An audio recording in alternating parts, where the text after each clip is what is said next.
It's definitely hard finding people who understand. Because I started this, like you said, when I was 14. Yeah. So I went through all of high school with everyone wanting to party and let's go hang out. I can't. I have to work. Well, just call out. Who am I going to call out to? Yeah. Hello and welcome back to The Perch from the Wyoming Tribune Eagle. I'm Noah Zahn, your local government reporter here. This week on The Perch, I'm sharing a conversation that I had with Kacee Lillie. She began selling home-designed clothes and crafts when she was 14. Now she's a senior in high school, and Kacee's opened up a boutique in Frontier Mall called the Kacee Lillie Boutique. It opened in February, just 3 months before she's set to graduate high school. That's who you heard at the start of the show.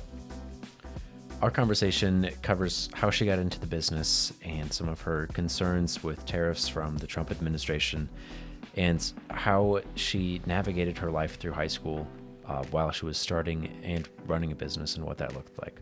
Here's that conversation now. How long ago did you open this? I opened this store like in the mall on February of this year. And I guess how has business been since then? So the January, February, March is all really slow. So it's been slow and steady. It's slowly starting to get traction, which is kind of nice. But we anticipate it's going to be a lot busier next couple months with tourists coming and everything like that. People wanting to shop, people getting their tax refunds back. Yeah, sure. And can you tell me about whenever you first started this business a few years ago? You know, what did it look like and how has it kind of evolved into what it is now? And is this something you ever envisioned that, you know, it would take this physical form like this? Not really. It started out in kind of the hood of Minnesota. Okay. And I was making t-shirts with a Cricut machine and like vinyl. Okay. And out of my house, selling them like one-offs. And then I started making earrings, and I was doing craft and vendor shows, making like $60 to $100 a day. Oh, wow. So it's definitely a lot bigger now, Yeah. but it's not as big as I want it to be.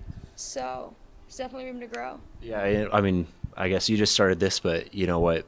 Where do you want to go with this? What's the vision? I don't know, kind of whatever happens. I feel like if you put too much ambition into the world, you're going to be disappointed. So I'd love for it to get bigger, like anything, but if it stays a one store, it stays one store. Yeah. Nice and cute.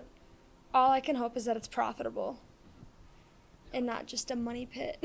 Sure. And, you know, what was the process of, because before it was, you know, was it mostly online and you had you said you did some craft fairs and stuff like that.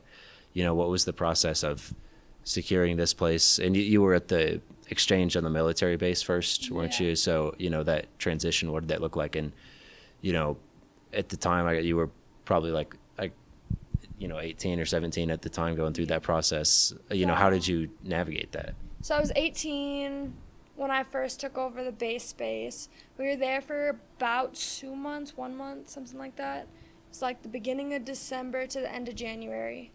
And then we took over this space in February. That space was maybe 200 square feet.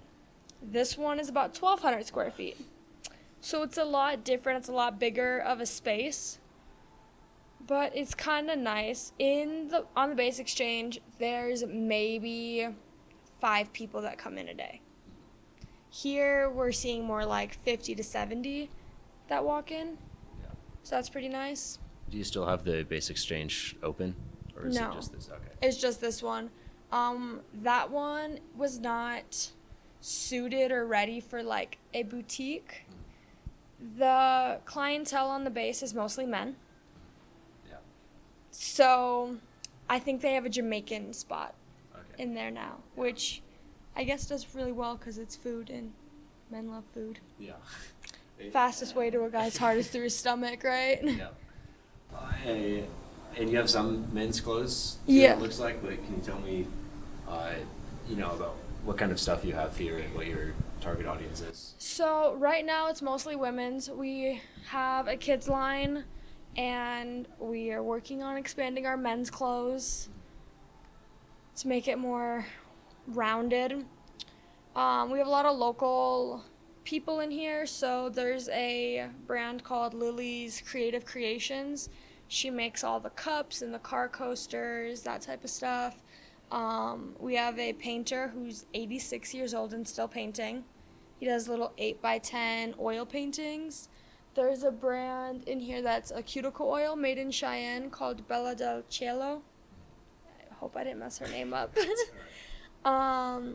And then we have some Western stuff in here as well that people have brought in, different brands and whatnot. Yeah, so mostly you were trying to take the angle of, having local stuff here. Yeah. Is that what it is? Especially with all like the tariffs and everything going on right now, we're trying to stay more local, more American made. You mentioned the tariffs, and so how has that impacted your business already? You said you kind of shifted towards more local and Yeah. American-made stuff. Has that impact been realized in other ways as well? So it hasn't impacted us yet. We're just more hesitant to get in the inventory that we were before because a lot of it comes from overseas, and the tariffs are looking like they're going to be 80 to 140%. I'm not like super political or an economist. Economist. Yes. Yeah. Okay. Me The neither. words are there. Yeah. So I'm not a professional at it, but how it's looking is it's gonna double the cost to get it in. She's gonna double the cost for everyone else to get it. Is that kind of how you were doing it before?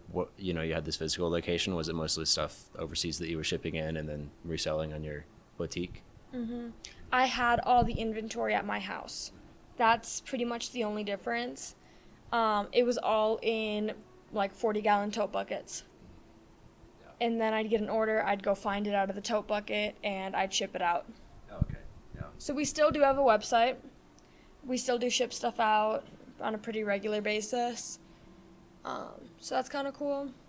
Yeah. And another thing I wanted to ask about, you mentioned you started this shop in Minnesota. How did you end up in Cheyenne from there? My mom was stationed here when I was 17. Okay. You seem to have, at least in some of your merchandise here and the art, you've kind of embraced the Western culture. Is that something you've always been interested in, or is that kind of just, catering to your audience here? I've been going to country concerts my whole life. Oh, yeah. Like, every year that Luke Bryan came in, or Jason Aldean, or Kenny Chesney, we'd always go to Target Center, or Target Field. Oh, yeah. And we'd go to that concert. Sure. And another thing I wanted to ask you about was, you seem like you've been doing this for a while now. I guess the physical store is newer, but, you seem like you know what you're doing and you're very confident and seem like things are going well. How has that been navigating that? I mean, It's a lot. I've also done like a lot of, so I work at Taco Bell right now. okay. Or I did up until like a couple weeks ago. Okay. And so I was doing that too. But balancing school with it has been one of the easier parts because it's all asynchronous. So you just log in whenever you want and do whatever work. Okay. And do you do a lot of that from here, just in the lighter hours? Yeah. When it's less busy in here and all that type of stuff.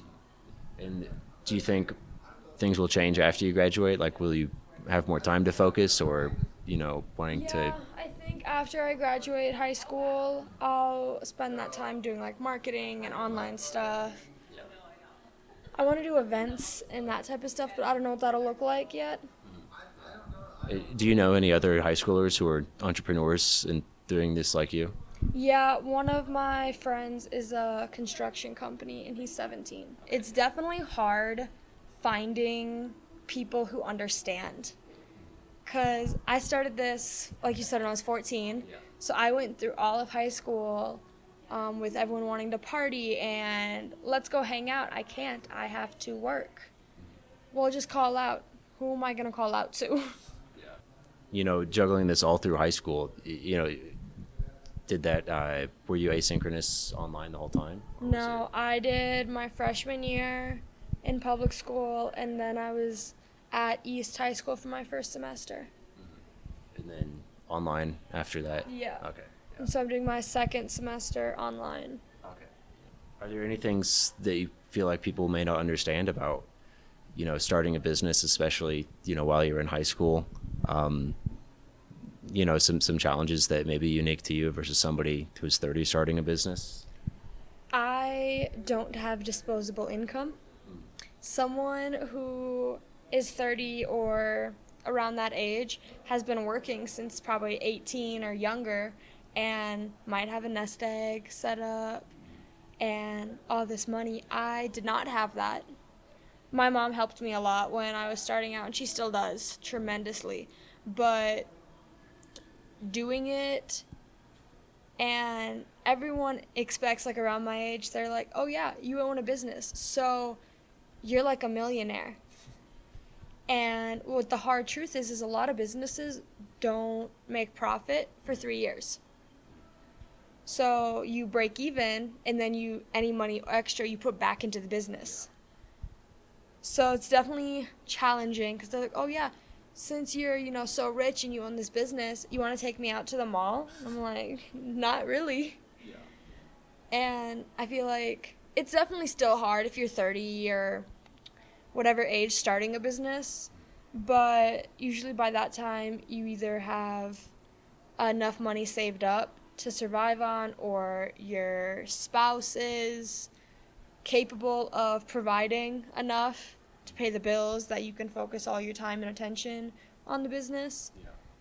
What advice would you give to someone else, in high school wanting to start a business? Find something that nobody else is doing around here and watch a lot of videos on it. The amount of full, 5 subject notebooks and research that I had to do before I opened was more than I thought that any business would have to do. In school, they have the run a business and budget it out as an assignment, and that took 3 days. It probably took me 2 or 3 months of researching, and that was on each step. Yeah. That was on the clothing, that was on the earrings, was an entirely separate project. So we were doing phone cases, we were doing car coasters, hoodies for the kickboxing gyms. Yeah. And that was an entirely different process than we're even doing now for it. And so learning that, was that mostly just from videos, or did you have a mentor? There's this site, it's called score.org or .com or something, yeah. And they offer free mentorship. Okay. So I did have someone kind of helping me through it. A big part of it was go network, make a bunch of business cards, and go meet other business people. I know the chamber does a lot of that type of events. So it's just kind of find the people. Because if you go to those events, you're going to find someone who knows about taxes. You're going to find someone who knows about how to register with the state. And, you can use their services. And that's a tremendous help, especially because everything regarding the state is like a scavenger hunt to go find it. And whenever you graduate high school in a month, are you wanting to take college courses in business or, more education after that? Or do you feel like your education is, doing this and that networking and finding those mentors? I definitely want to look at some college courses, doing business marketing. Through high school, I did all the business courses that were available: intro to accounting, business management, intro to business, money 101. If they had it, I took it. Yeah. And those, I'd say, really helped. But definitely you are never done learning. Yeah. So, I don't know, just keep doing my college courses for business, marketing, all of it. And what's been the most challenging part of all of this recently here, at the mall? Yeah, a lot of people don't go to the mall that often. And the people who do go to their one store that they came into the mall for and then they leave. Mm-hmm. So a lot of it is sitting here from 10 a.m. to 8 p.m. and nobody walking in. it is very, like, sad to just sit here for 10 hours and watch everybody walk by the store and nobody walk in. I think it's just we're in a smaller town. Sure, yeah. And I'm sure it happens all over the country. But people don't like change. So they go to their one store that they came in for, that's a nationwide multi-million-dollar company, and then they leave. Like, nobody really wants to go see the unknown. I love shopping at all these big stores, but I just wish that people would more shop small, shop local, because it's boosting our local economy versus boosting and lining the pockets of all these people who already have enough money. There's a couple customers that come in here and I know who they are. I know, like, about their family. Whenever they come in, we talk. And I feel like that's an experience, that's a personalization that you're not going to get when you walk into one of these bigger stores. What do you enjoy, like, outside of, it sounds like you don't have a ton of free time outside of this, but, Yeah, I like riding horses. I have a Ninja 500 that I like to ride. So it's very stress relieving. I have an electric longboard, and that's pretty cool. It goes like 30, which you really do not need to go 30 in this altitude. I could do it fine in Minnesota. Here, I can hit like 21, and then I'm like, okay, we're going fast. Yeah. Would you have done anything differently? I mean, it sounds like you had a abnormal high school experience. Do you feel like you kind of missed out, or do you feel like you did the right thing and this is what you wanted? Kinda. Yeah. I went to Indiana to go to prom with one of my friends, and then we didn't even end up going. We went shopping in Fort Wayne instead. And then this year I'm not going to prom because I'm in online school. So I definitely went to like 1 or 2 homecomings, but that was it. Okay. Like, I don't know, I feel like it's cool to go to all the high school stuff, but doing a lot more outside of it. At the end of the day, I'm not homecoming queen, I'm not gonna be a prom queen. And I feel like that's like the whole reason you go, right? To get a crown. And now I'm here with Taylor Staples, our arts and entertainment reporter. You're back this week to bring us the roundup of upcoming events in Cheyenne and Laramie County this week. Yeah, thank you, Noah. I was very ailed last week, so glad to be back. Yes, we missed you. So today, April 18th, the play Odd Couple male version will be performed at the Laramie County Community College today and tomorrow at 7:30 p.m. The female version begins next Thursday and will play through Thursday, Friday, and Saturday. Then the Rocky Mountain Raptors will come to the library from 11 a.m. to noon at the Burns branch and 1:30 to 2:30 at the Pine Bluffs branch. Also, there will be a behind-the-curtain lunch and learn hosted by the Shine Little Theater Players for the upcoming play Murder on the Orient Express from noon to 1 at the library. Then, on Saturday, April 19th, the Wyoming Historic Governor's Mansion has their annual egg hunt starting at 9 a.m., and the library has an egg extravaganza event from 10 a.m. to noon. Then, at the Cheyenne Creativity Center, you can make your own postcards from 2 to 4. Also on Saturday, that marks the first day of the Earth Day Expo and Film Festival, which will also take place on Sunday from 2 to 9 p.m.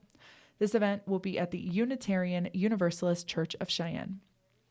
Also on Saturday, there will be a Joe Pickett Bourbon release party with author C.J. Box at the Pine Bluffs Distilling Tasting Room from 5 to 9 p.m. Then on Sunday, April 20th, the First United Methodist Church will host an Easter Cantata event from 8:30 a.m. to 10 a.m. There are no events currently on Monday, but on Tuesday, April 22nd, there will be a small business showcase from 5:30 to 7 p.m. at the library, as well as a book club meeting for Murder on the Orient Express from 6 to 7:30 p.m. Then, the Civic Center has a free Jazz Ambassadors of the U.S. Army Field Band concert playing at 7 p.m. Then, on Wednesday, April 23rd, the Wyoming Safe House is hosting a Walk in Her Shoes outdoor event at the Cheyenne Depot starting at 4 p.m. And Cats and Coffee Connections is having a retiree painting night from 5 to 7 p.m. Then the Lincoln is continuing their sound session series with their second artist, Lioneer, at 8 p.m. And finally, on Thursday, April 24th, this week's Thankful Thursdays at the Lincoln Way Event Hall is for Dogs and Tags of Wyoming, and the doors for that open at 4 p.m. Then the museum is hosting Trivia Night at 5:30 p.m. for anyone who wants to test their knowledge of Cheyenne Frontier Days. Also, the Cheyenne Creativity Center will have a block and ink and press event from 5:30 to 7:30 p.m. involving Tetra Pak printmaking. And finally, the library will host its monthly True Crime Book Club meeting from 6 to 7:30 p.m. Great. Thank you, Taylor. Appreciate that. And hope you have a happy Easter weekend. Yes, yes. Sorry, but before we close out today, here's a quick round. Please keep that in. Before we close out today, here's a quick roundup of some of our top stories and headlines from the past week. A small group of abortion rights protesters gathered outside the Wyoming State Supreme Court on Wednesday as the court prepared to hear oral arguments in the appeal of a high-profile abortion case. Justices heard arguments in Wyoming v. Johnson, a case in which the appellees claimed the state's abortion bans violate state constitutional rights, including rights to equality, due process, freedom of religion, and access to health care. Laramie County firefighters responded to a structure fire Wednesday morning in Burns that totaled an RV and caused minor damage to a nearby house and shop. Laramie County Fire District 6 firefighters received the initial call about the fire at around 6:32 a.m., and the cause of the fire is undetermined at the time. At least 100 community members and military personnel came out for the dedication of a bronze statue of Vernon J. Baker, a United States Army veteran who served in both World War II and the Korean War. Called The Valor of Vernon J. Baker, the statue rests on the front center edge of Civic Commons Park on O'Neill Avenue as one of the many pieces of the Capitol Avenue Bronze Project. That's all for this week's episode of The Perch. Appreciate you tuning in, and be sure to check back next Friday for more.